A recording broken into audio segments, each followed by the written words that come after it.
Well, I don't think so, no, because you see, the way our economy works is as a free trading mechanism where what we really want is for things to be priced at what they genuinely cost. And if you put tariffs up, of course, you're overpricing them, and that's why we object to EU protectionism.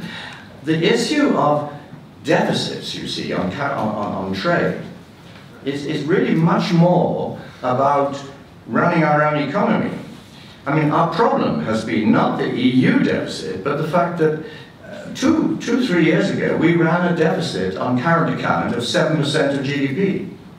That was almost on the scale of Greece before the crisis. And not quite, actually. Greece was like 17%. It kind of went completely balmy. But we had quite a big deficit on current account in 2015. And one of the things that's happened as a result of Brexit is a big devaluation of the pound that has started already to correct that and has brought our general balance of payments deficit down to about 3.5% of GDP. And I think we'll bring it down steadily to something like 1 or even 0, which will be in balance. And I don't think it would be a good, I mean, certainly would not be a good idea to use tariffs to correct our trade deficits in general, because, as I say, that puts a burden on the consumer. Whereas if you correct it by the exchange rate, what that does is prompt market forces to eliminate this imbalance. And then, if you've got an overall balance on current account, it really doesn't matter if you have a deficit with one group of countries versus a surplus with another, you know, because that's just market forces working out in a way that your consumers and your producers want. It reflects your comparative advantage and what your consumers want to buy, and that's entirely fine. The only problem is, as I say, the overall current account deficit, which is being corrected by the Brexit devaluation. So I think it's on course to be solved. Given how close two of the votes were yesterday, how confident are you that Theresa May can get the rest of the amendments through, especially now, obviously, you've lost Ian Paisley for 30 days? Well, the main thing now is that the first bill on Monday, a customs bill, I think we will be okay on that because it is a money bill, and in the Lords I think it will have difficulty in putting down amendments which will stick there and which will come back.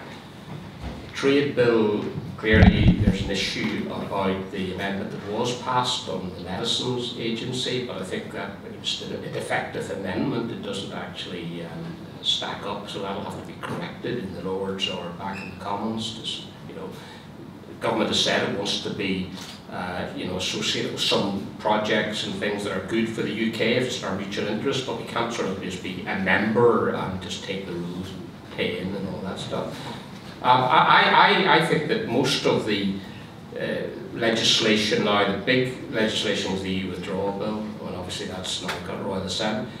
The big issues that will come down the line is, of course, the meaningful vote and the final withdrawal bill. Those are the critical issues. I think that you know, it will depend on whether or not we get a good deal at the end of the day, whether there's a majority for any particular proposition. I think at the moment it would seem to me, just observing the situation, that it would be difficult to find any proposition that would gain a majority in the House of Commons at the moment. I think it's a bit like House of Lords reform. Remember, we had 5 options and not one of them could get a majority. And at the moment I think that's a bit the way Brexit is, unless something changes. That's what it's looking like at the moment. One of the leaks before the Chequers meeting was that the Chancellor, Mr. Hammond, was going to do a presentation on the loss of revenue to the Treasury. I was very interested in that. I wondered where on earth it was going to be generated. I've never heard a peep since. Can you enlighten me? Well, you know, it is a bit mysterious, but I'll tell you where it all comes from. It comes from the civil service.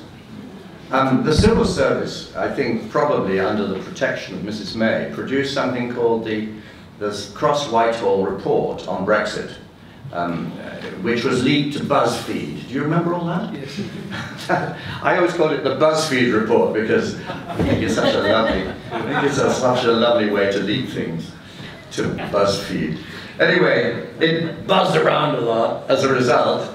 And of course, in this report, which was secret at first, they found that there was a 7% loss to GDP of leaving the EU under WTO terms, and slightly smaller if we had a trade agreement, but still substantial, which were extraordinary numbers. And they all came out of this border calculation that both Nigel and I have talked about. This idea that once you leave the EU, suddenly there are these big standard problems of the border, and the borders, instead of becoming seamless, everything gets held up in Dover and Calais and everywhere else, which is of course complete nonsense and completely illegal under WTO rules. So what happened was that they put all these assumptions into this BuzzFeed report and got these terrible, horrendous results. They also said that FTAs with the US and other countries would produce trivial gains, which is demonstrably false under the model they were using. So it was a pretty good mess intellectually. And the interesting thing was, as you might say, they wouldn't come out and fight. They wouldn't come out and fight. Instead, what happened, they went to the Hillary Benz committee, BREXIT committee, and they gave them 24 PowerPoint slides. That was the report. 24 PowerPoint slides, which you can hardly read. You have to get really up close to see what they're saying. I mean, it's extraordinary. So they haven't, and they have refused to show any of their report workings. And the Project Fear report that Barry referred to, that the Treasury did in 2016 before Brexit, it ran to 250 pages, I think, with 8 appendices. I mean, I read them all several times. And there was an awful lot there. So that's what civil servants usually do, but they wouldn't do it on this occasion because they knew that it was indefensible.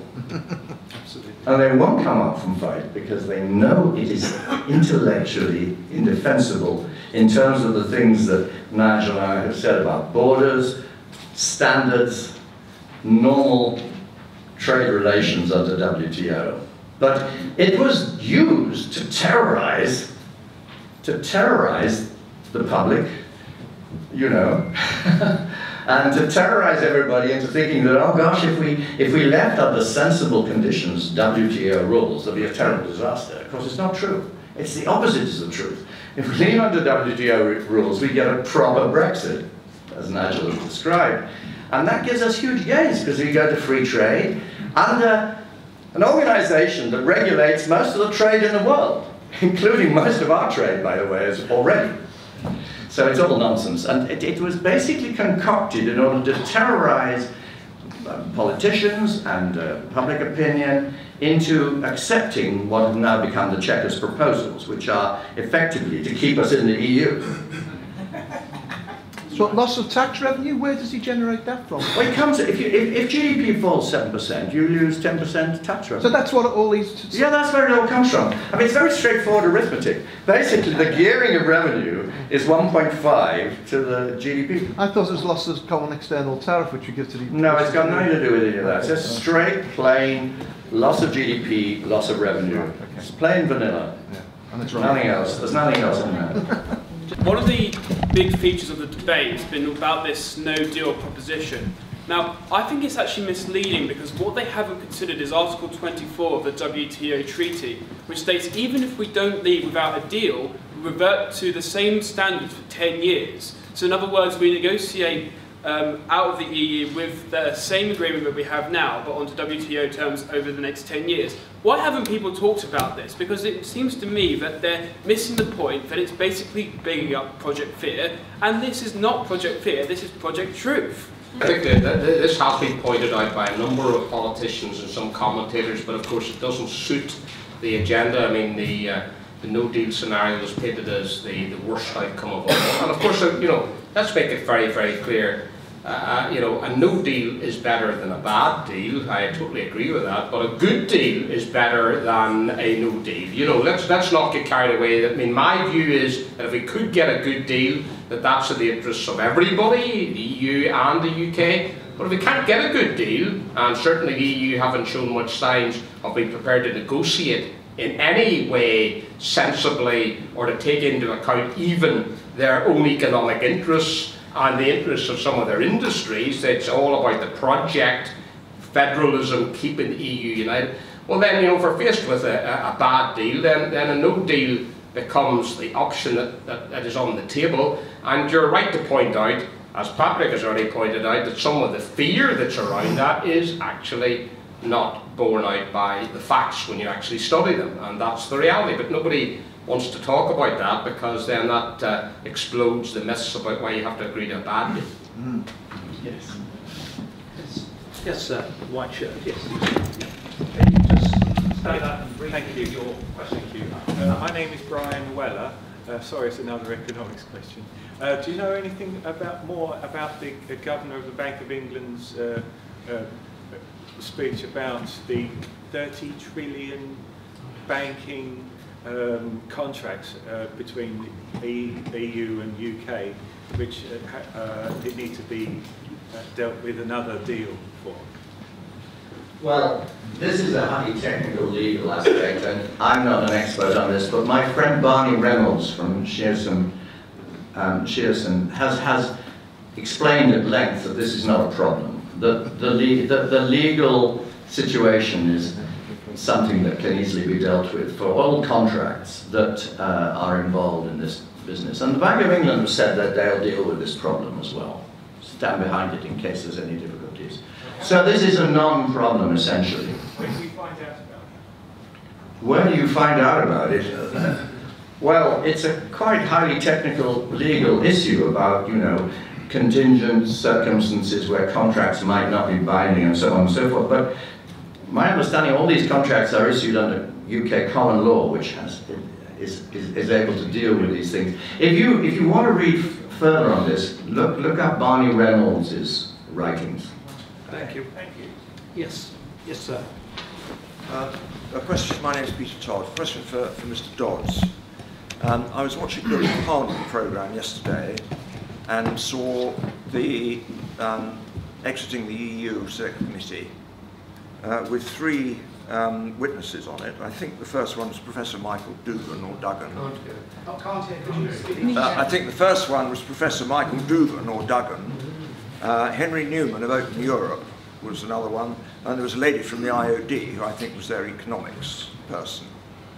And the issue of the Irish border came up, and the backstop arrangement, and the witnesses agreed that the original text put in by the EU was simply about hardware on the border, and that it was actually our government, presumably at the auspices or with the consent of Mrs. May, who added another text which included any other equipment back from the border. Could I hear your comment on that? And the second thing is, do you know, as an insider in Parliament, what, if any, arrangements are in train or have been made to prepare for a WTO exit? Well, in terms of the last question first, in terms of preparations, one of the issues that we believe has gone wrong in these negotiations is that Brussels and the Irish government do not believe that the UK will walk away with no deal. They just don't believe it, so that's why they're offering... Sorry, I meant in our government.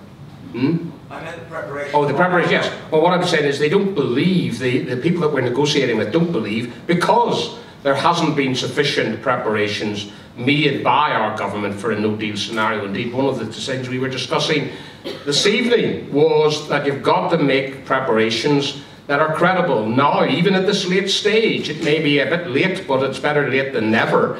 And Dominic Raab, the new Brexit secretary, one of his main tasks is now to gear the UK up for a meaningful no-deal preparation situation. And I hope he does get on with that and that money is spent, because otherwise we will just be offered ridiculous terms.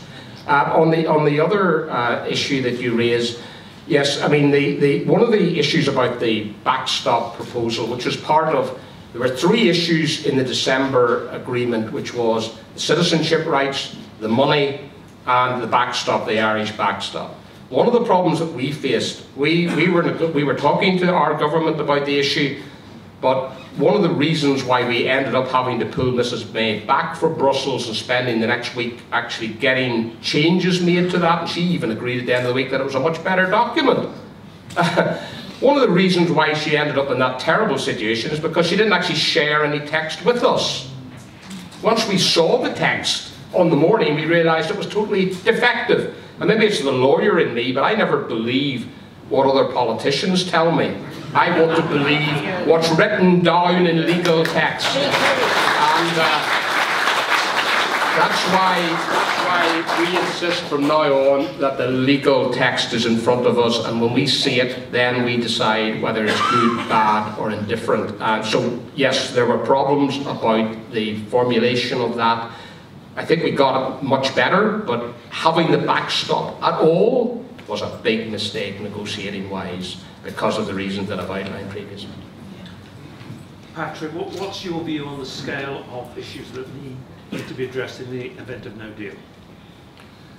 Well, I don't think it should be called no deal.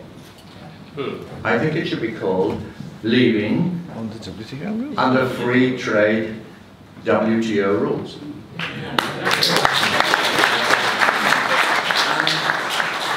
And you know, the truth is that it's a very good way to leave, because the WTO is a good organization. We've already discussed the point about standards. The idea that on a Friday after we've left, the standards that have been completely acceptable on both sides suddenly become redundant is nonsense. There can't be these non-tariff barriers. These are complete figments of political imagination. There can't be borders that erect problems. And in fact, you know, there's been evidence from continental ports that they take their duties over customs pretty seriously.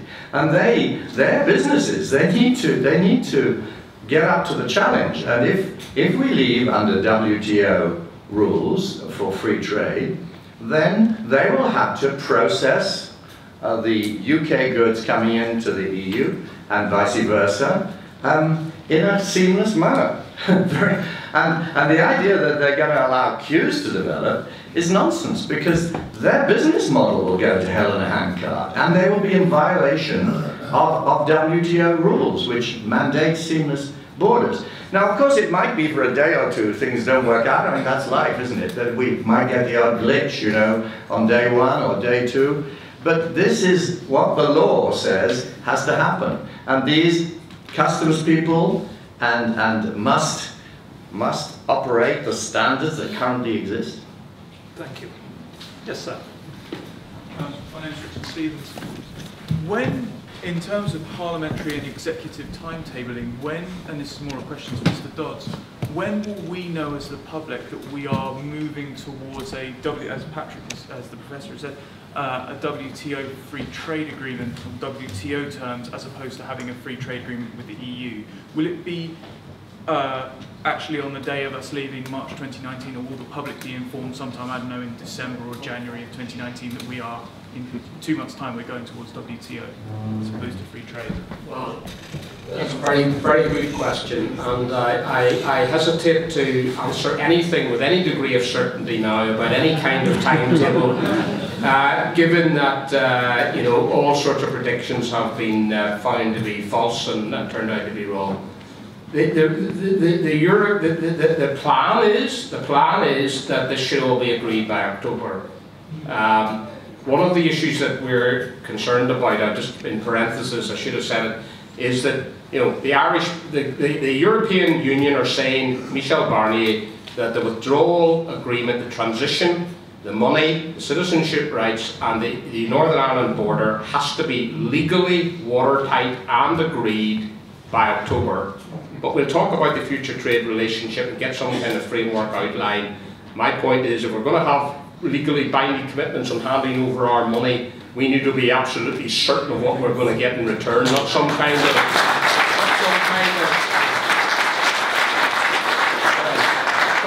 promise that might never come to anything. But in terms of the actual timing, you know, the time is now extremely short. This is very, very little time, and one thing that I know from my experience working I didn't actually work for the European Parliament. I worked in the Secretariat, but was for our MEP in the DUP, so we were never part of the institution.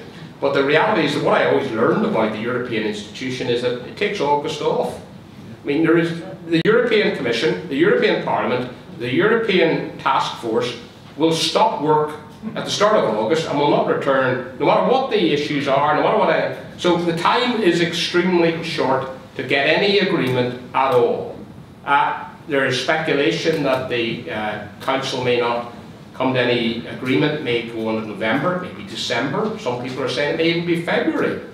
But one thing that I think we cannot do, under any circumstances as a Parliament, is to agree any extension of the Article 50 process. You know, if we run out of time, people will just have to sit up all night for a week or two to actually hammer out the agreement, but we're leaving on the 29th of March, and we cannot afford to allow that to be fudged. If we don't get out of the 29th of March, then I fear that we will be into an open-ended, never-ending transition, and the next general election will be fought on keeping us in. That's what's going to happen in this.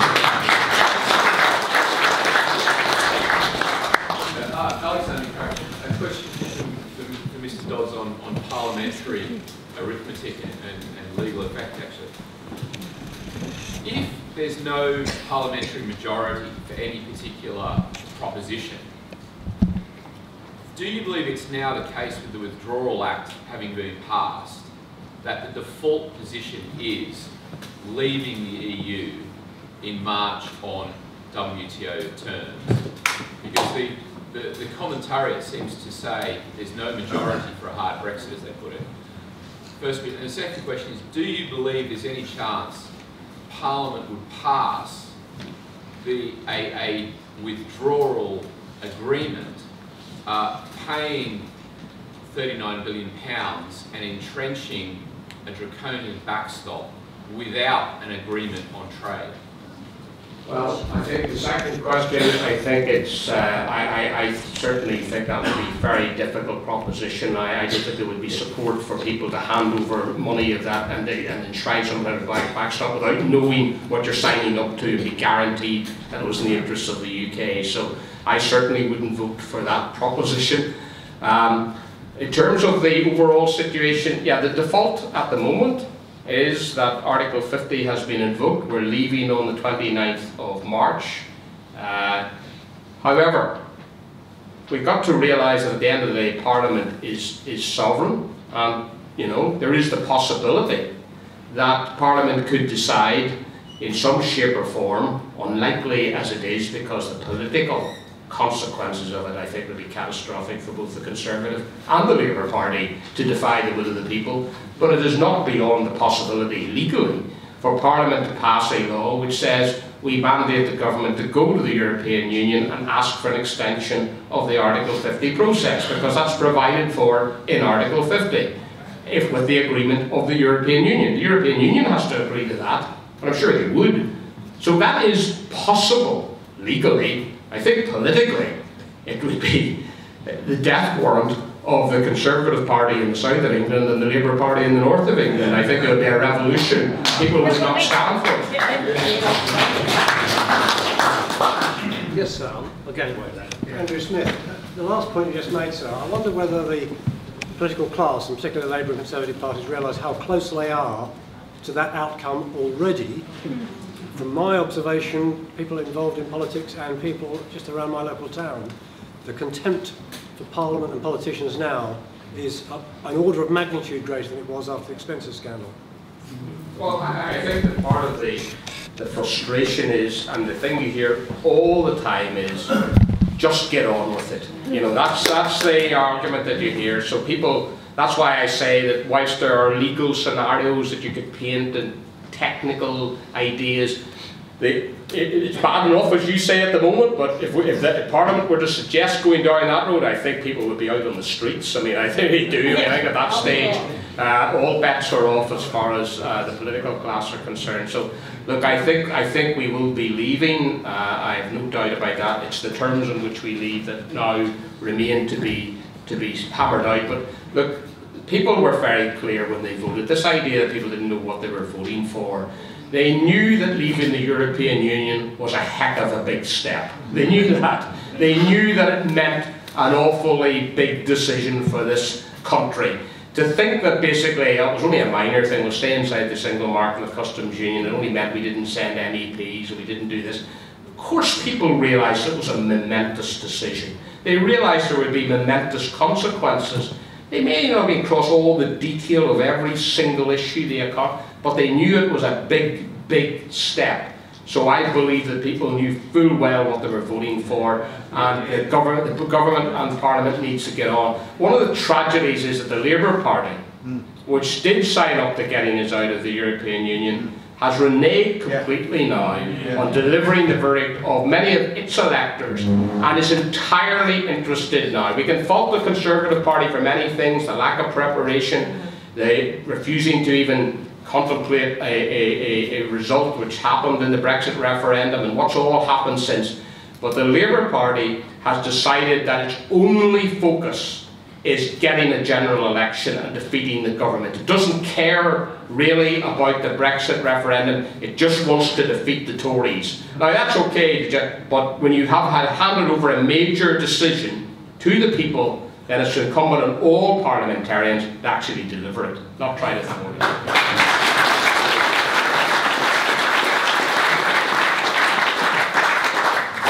Absolutely right, Nigel, and the Labour Party, don't forget, fought the last election on withdrawing from the customs union.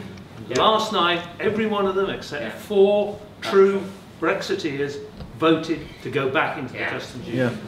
And 3 of those 4 we've had at the Bruges Group. Graham String, who came last time, and we owe a great debt to that small group of principled socialists.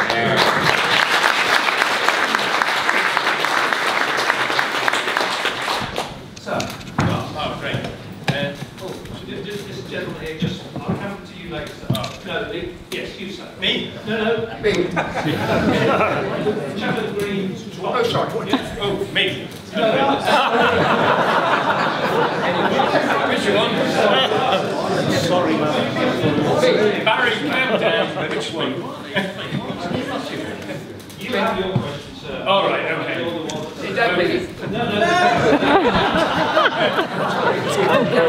Thank you, Barry, and great appreciation of Patrick Minford, who I've studied often. Nigel, one question for you. Have you offered Nigel Farage a seat? And by a seat, I mean Lady Sylvia Herman's seat. Is that true or false? No, there's no truth in that.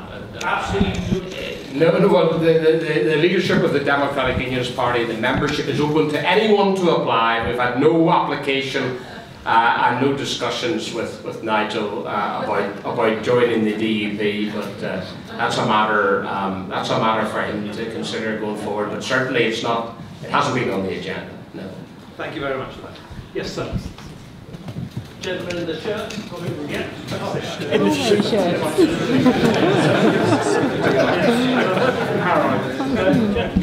The Brexit is in the state, the government's in complete turmoil, and the EU is a pain in the butt as they will always be. Do you think they've rubbed our noses in it by to deal with Japan, who are not paying any money, who have not been controlled, who have not been threatened, and who they like in their country without any contact whatsoever? And I really think now that the EU are really rubbing our noses in everything they can get to us. Do you agree? Well, it's very politicized. You're absolutely right. I mean, the irony is that the people that suffer from us exiting on WTO terms to our own free trade arrangements, the people who suffer are the EU and their industries. They will face tariffs. Now, the German car industry will hate it. Bavarian industry will be very, very upset because they will face 10% tariffs on cars sold into the UK. And on buses and so forth, they're even higher. So they are the ones that are going to suffer.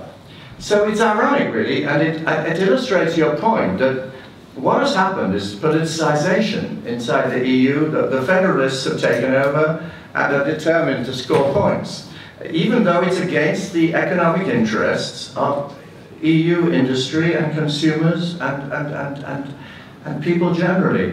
So what I think was going to happen is that we will leave, and we will leave on these terms, and probably in about 5 years' time, the EU will come to its senses and we'll have a trade agreement. Because it's in their interest to have a trade agreement instead of what, you know, a situation where we have tariffs against each other. And the irony is that we won't care about these tariffs very much because fundamentally we'll be free trading with the rest of the world. The problem for the EU is they don't free trade with the rest of the world. So there's nothing to offset the problems that they'll have by not free trading with us. They'll lose our markets and they won't have anything to replace it with. That will be very serious for them. And I think it's extraordinary to me that the federalist people like Martin Selmayr are running the show with this sort of attitude that you've, I think, very, very well described. On the same subject, the EU-Japan trade deal, Project Fear is saying that it will provide a disincentive for the Japanese motor industry to stay in the UK. Would you care to comment, please? I don't think that's true because what happened is, as you know, the origin of the Japanese industry in the EU was the EU's protectionism against Japanese cars in around 1990. And then what happened was that they said to the Japanese, you know, well, we won't let your cars in, but we'll give you good help with projects inside the EU if you invest in the EU and produce a Japanese car industry inside the EU. And I'm sure the trade deal will simply solidify that situation with Japan. I don't think there's any sense in which that there will be any relocation of Japanese industry, because the Japanese industry came to this arrangement with the EU with open eyes, and you know, whatever it is now, 1990, we're talking nearly 30 years ago. And they built a huge industry inside the EU. What it'll mean is at the margin, they won't pay tariffs on the stuff. Quite a lot of cars from Japan come in already with EU tariffs to supplement the range that Japanese car makers can produce. So what will happen is now those models that they produce in Japan that come here to supplement their range that they can give consumers here will now be tariff-free. So they'll be 10% cheaper in the EU. And you know, if we sign a trade agreement with the Japanese after leaving, it'd be more or less the same thing. We've heard a lot tonight about the so-called Chequers deal, and I just wanted to make the point that there are perhaps a number of views within the Eurosceptic movement, and I would point out that two very committed leaders, Douglas Carswell and Daniel Hannan, I don't think anyone here could accuse them of being anything other than great patriots and committed Brexiteers. Both of them have said that they would support the Chequers deal. And I don't think anyone else could deny that over the course of the Eurosceptic movement, over some 25 plus years, people have come up with different endpoints. Many Eurosceptics have suggested that the EEA-EFTA option might be a route. And I would just like to ask, as a genuine question with no agenda at all, as to why that has suddenly been jumped. Even Mr. Farage at one point suggested that we might join the EEA-EFTA. And obviously we've heard a lot from Professor Minford, and I'm sure he's never really thought that was a very good idea. But many other people have thought that would be quite a good short-term route, and I'd be very interested to hear your comments on that. There are differences of view in Parliament among people who hold strong Brexit views, as well as the two gentlemen that you mentioned who are actually outside Parliament, but for whom I have a great deal of respect. As you say, they have been long-standing advocates long before it was popular. In terms of this cause. And you know, when we think of where we are today compared to even 5 years ago, when the prospect of leaving the European Union was virtually impossible to think would happen within our lifetimes, we have come a considerably long way. Some of the arguments, not all of them, some of the arguments are very much on detail as to how it's done. The fundamental thing is to make sure that we get out. That is absolutely clear. And part of the frustration among some MPs who are strong Brexiteers is that they worry that the current divisions over some of the means by which we get out and some of the somewhat arcane arguments, some of them are not arcane, some of them are fundamental, but we need to pick our battles, that some of that is turning people off and leading to this rise of the view, just get on with it, we've no time for any politicians. And my main concern, as a strong Brexiteer of many, many years standing, people said, I worked at the European Parliament for Ian Paisley in the Democratic Unionist Party, and he was a Brexiteer long before many other people were, and so am I. But what we must ensure is that we deliver Brexit, and we must not allow sometimes very minor differences, sometimes very obscure issues to get us away from the fundamental desire of the British people to get us out of the European Union. Now, I think we have, through the passage of the withdrawal bill and getting that into statute, has been a massive achievement. And getting that through with hardly any change in the legislation as it went through the Lords and the Commons has delivered an enormous amount. So I'm pretty confident about the future, but I think we need to have a respectful debate, and I don't think we should throw slogans about, calling other people who are Brexiteers, somehow that they've sold out. I don't think that's useful or conducive, because we are going to need everybody to come along together. And certainly our role as strong Brexiteers is to try to encourage elements of the Conservative Party in particular to come together and make sure that this happens in a sensible way. Yeah, well, I think the problem is that,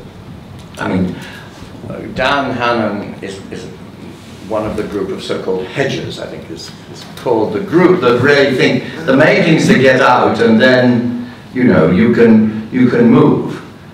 I'm very concerned about that myself, partly because the whole process has become so politicized, and the relations with the EU have deteriorated massively in the last 2 years as a result of this politicization. And the whole aim of the EU side has been to bind us into the EU by hook or by crook, so that effectively we wouldn't leave and the EU would control our future regulative efforts. This has become a plain objective of the EU, essentially to stop us leaving in a meaningful way. And the other problem is that not only the EU has followed this strategy, which I think would persist after we've left, and they would use all the leverage we give them to keep us in this position and say, well, why don't you just come in again, because then, and join the euro, and so on and so forth. But there's more to it than that, which is the whole of what I call industry, which is agri-food plus manufacturing, which is 11% of our economy. Not very big. The other 89% basically is basically pro-Brexit, because there are great opportunities from Brexit for them. But industry has been extremely aggressive in keeping us in this state of control by the EU. And I think after Brexit, they will continue to lobby ferociously to even improve on that in terms of the customs union and so on. And look at the way in which they have ruthlessly deployed people like JLR and Airbus to poison the minds of ordinary people. This is ruthless tactics. And they have a strong interest in staying in the EU and staying under EU control, because they're heavily protected by the EU. And my prediction would be that if we did do the Brexit, the Chequers proposals, the next thing would be, people would say, well, we're in the single market effectively. Why don't we go back into the EU and join the customs union? And that is the biggest danger. And it's this double axis of industry here, backed by Labour, I'm afraid, quite irresponsibly and hypocritically, because they're totally against industry, but it suits them very well for some reason. Industry here, combined with some certain Tory rebels, and the EU on the other side, coordinating to basically frustrate Brexit.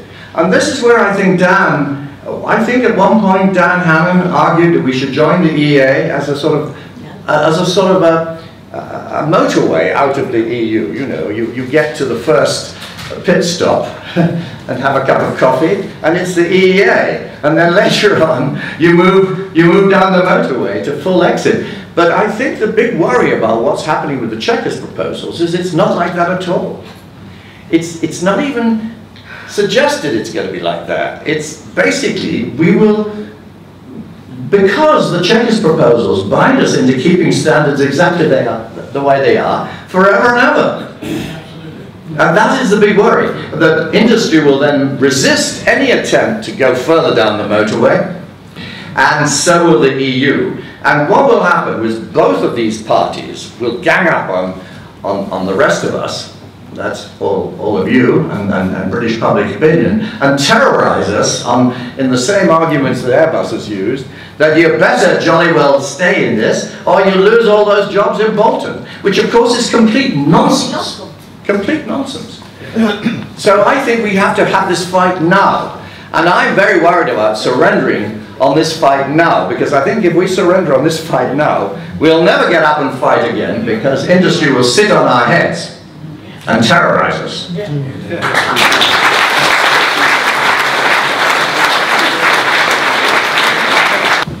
It's this, that during the course of the Chequers proposals, the Prime Minister said at one point, as regards goods, which I believe constitutes approximately 81% of the economy, and agri, no, 20%, I'm so sorry, services, 80%, and also agricultural products, we may be bound by certain rules of the single market and the customs union. Now, if indeed she did say that, what she failed to say was that if that is so, we can never say that the European Court of Justice will be outside the ambit of British law, because it must necessarily be so, must it not? Because if there are disputes, if there are things to be decided, it will be the ECJ deciding it on behalf of us when we supposedly left. Yes. My colleague in Economist for Free Trade, Martin Howe, who's a distinguished QC, has written at length on the fact that these proposals are effectively like an association agreement that the EU has with Moldova. And these same formal words is used, that there will be arbitration, blah, blah, blah, but of course this is the EU rulebook that we've signed up to, and it will be determined by the European Court of Justice. And then there'll be some process whereby Moldova/UK agrees. So it's nonsense. Basically, this is EU rulebook being accepted by us for goods. And as you rightly said, these goods are 11% of our economy. But the single market rulebook extends to the whole economy under the Chequers proposals, because they've agreed not to change any standards that currently exist that are related to this, including all social and environmental regulation. They won't diminish it, and that is something that the EU has been very insistent on, because they're very worried about us being more competitive than them due to relaxation of standards. And so that has been proposed in the Chequers proposals by Ollie Robbins, you know, as part of his kind of selling this to the EU in advance. And essentially, it means that we are in the single market, because the single market is the market in goods. And it is extended by processes of the social market and environmental and other legislation into the service sector as well. So it is effectively the single market. Ladies and gentlemen, by the way, you can get Martin Howe's opinion on the Chequers Agreement on the Bruges Group website. We've got his full opinion on the Chequers Agreement. Well, I'll now conclude the meeting. I think we've been most fortunate tonight in having such outstanding speakers.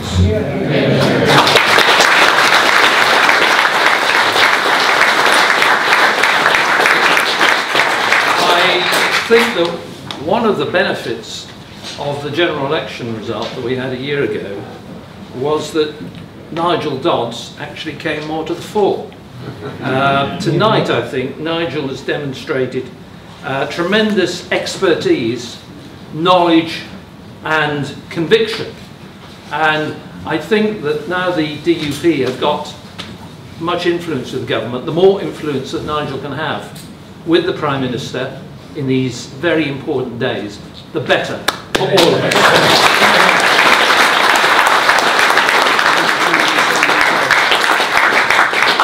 Patrick has covered the whole canvas of the economic consequences of our relationships with the EU and our future trading relationships. He's covered the canvas and he's shown remarkable vision and knowledge, and we're very grateful to Patrick for coming here tonight and spending this time to share that knowledge with us. Thank you.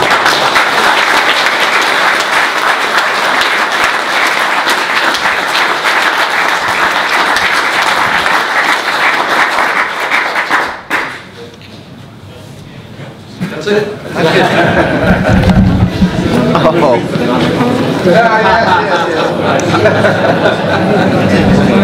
Actually, I was going to go. I was going to have a rush off, but luckily, just my train would have been done. I've never been.